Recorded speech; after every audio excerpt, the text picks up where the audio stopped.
Hello everyone and welcome back. It is time for my February reading wrap up. So I had a pretty good reading month in February. I read 8 books altogether, 6 of which I'm going to go through, and the remaining 2 were SBFBO finalists, and those were Fire of the Forebears, which I have already reviewed and put a video up for, and Miss Percy's Pocket Guide to the Care and Feeding of British Dragons. I read that at the end of the month.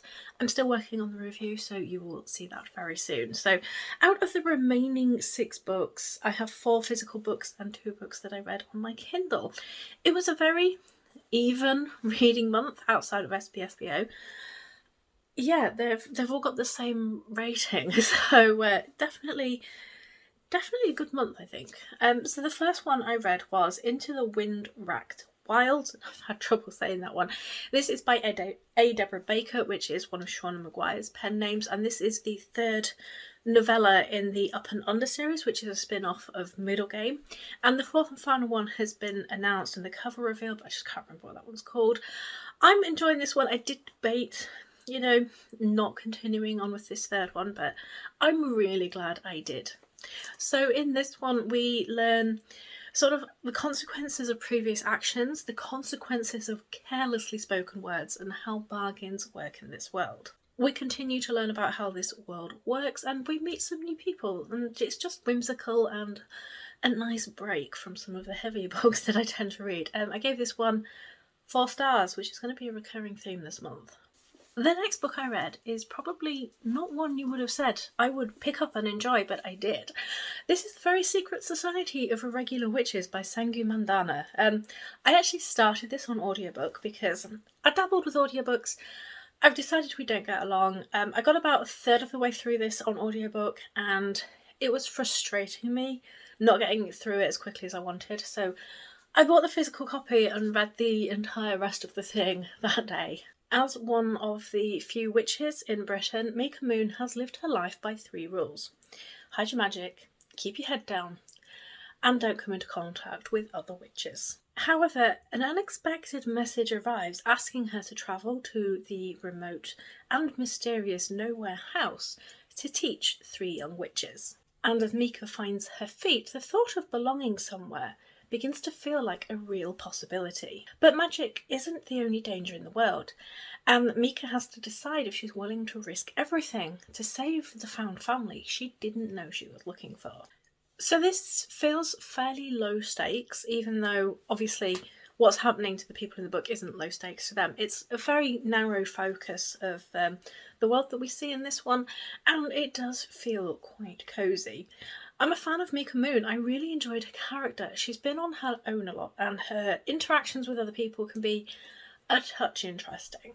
You don't get to know everyone that well. The focus really is on a few of the characters.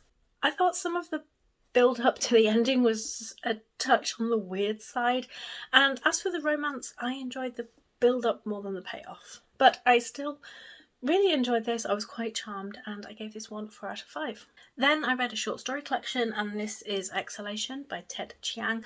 I really enjoyed this one. I found this didn't stand out quite as much as Story of Your Life and Others, is that right? Stories of Your Life and Others. I thought that was a stronger collection, but I still really enjoyed the ones in here. Everything is really, really well written. The standard across all the stories was really, really high. I do find that in some short story collections there's ups and downs, but this one was just really well put together.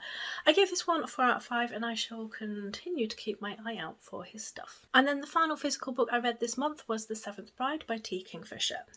Young Rhea is a miller's daughter of low birth, so she's understandably surprised when the mysterious Lord Craven appears at her door and proposes marriage. Lord Craven demands that she visits his remote manor before they get married. Upon her arrival, she discovers that Lord Craven has been married 6 times before, and the wives are imprisoned at the manor.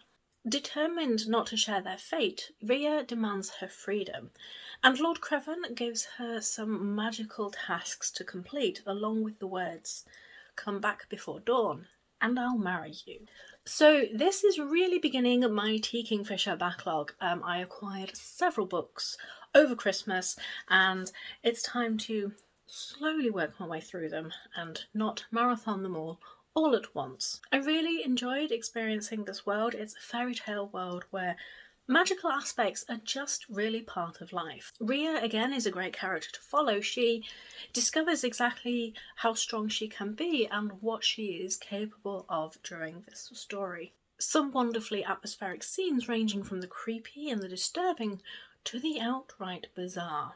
But yeah, I really need to read more of T. Kingfisher's stuff, and I've got more to read. I give this one 4 out of 5. And then to my Kindle, I read Finna by Nino Cipri. When an elderly customer at a Swedish furniture store, not that one, disappears through a portal to a different dimension, it's up to 2 minimum wage employees to go and track her down. Multi-dimensional swashbuckling, carnivorous furniture, and identical swarms of salespeople would be difficult enough, but these 2 minimum wage employees broke up last week.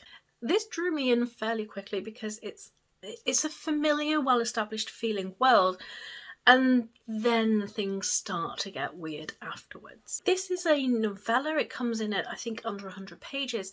There is a lot going on in this, and honestly, quite a lot of that is taken up with relationship discussion, at times to the detriment of the plot. An interesting piece at times on the obsession with corporate culture providing the perfect experience for their customers, but at the same time only willing to pay their staff minimum wage. I had a lot of fun with this one as I was reading it, and 4 out of 5. So the final book I read that I'm going to go through this month is Falling Dark by Tom Lloyd, and this was actually recommended to me by Tufty McTavish on Twitter.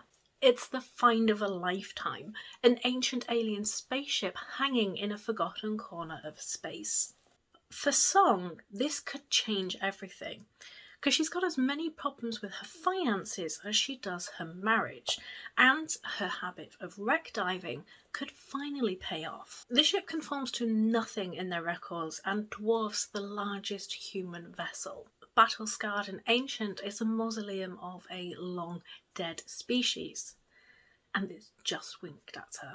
This seemed to be an interesting potential first contact story that then veered hard into horror science fiction, and I really enjoyed it. It uses touches of claustrophobia to wonderful effect to heighten the tension. However, I did find that we didn't get a lot of most of the characters. Most of this book was focused on Song, and I really couldn't tell you a lot about anyone else in here. A few unanswered questions at the end, however, but I loved the atmosphere all the way through this. I have added this to my list of physical books to buy after I have read them on my Kindle. So also 4 out of 5 for this one, a lot of fun. So those were the books I read this month. I would love to know what you've been reading. Thanks for watching, and I shall see you all soon.